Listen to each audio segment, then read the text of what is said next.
অতিবাদ আনন্দ বিঘিনি ঘটাহে মেলে চাহা। আৰে পৰশুনাথ চাওক আহক, আপোনাৰো কম ভাগ্য নহয় দেই, এইমাত্ৰ আপোনাৰে নাম লৈছিলো। আপোনাৰ নিশ্চয় কোৱা নাই। আৰে কি কথা কয় হে, আপুনিতো আমাৰ নিজৰ মানুহ নে কি কয়? এই পৰশুনাথ কাৰো আপোন মানুহ নহয়।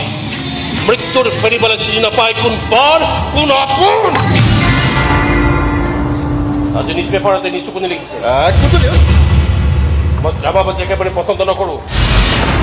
বিজয় চৌধুৰীৰ পত্নী হত্যাৰ লগত মোৰ নামটো কেনেকৈ সাঙুৰ খালে? নহয় মানে মোক হত্যাকাৰী সজাব খুজিছে, মোৰ পৰ্দাফাছ কৰিব বিচাৰিছে।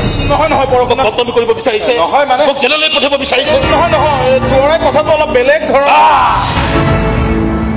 বেলেগ ধৰণে বেলেগ ধৰণে আপুনি কেতিয়াবা হাতীয়ে বেলেগ ধৰণে কলগছ খোৱা দেখিছে?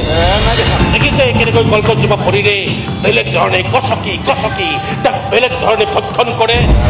আচলতে মই কলমৰ তিক্ততাক ভয় কৰি চলা মানুহ নহয়, তৰোৱালৰ ধাৰক বিশ্বাস কৰি চলা মানুহ। মই কাটি চিৰাচিৰ কৰা মানুহ চিলাই কৰিবলৈ স্বয়ং বিধাতায়ো কনফিউজ হৈ যায়। ভৱিষ্যতে এই পৰশুনাথক চুকাই ল'লে হাতীয়ে খোৱা সেই কলগছৰ দৰে মিউনিচিপালিটিৰ ডাষ্টবিনত ক'ৰবাত গেলি পচি নিক্ষেপ হৈ যাব।